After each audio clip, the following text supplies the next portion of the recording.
Meaning of incapacity benefit. Incapacity benefit.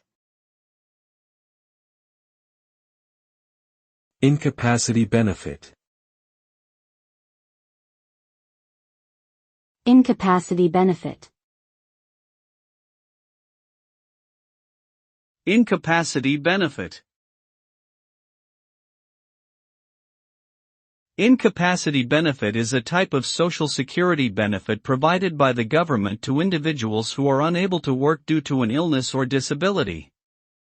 This benefit is intended to provide financial support to those who are unable to earn a living due to a medical condition.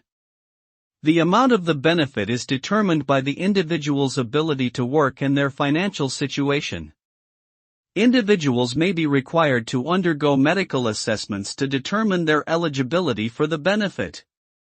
Incapacity benefit is designed to help those who are unable to work due to a disability or illness maintain their financial stability.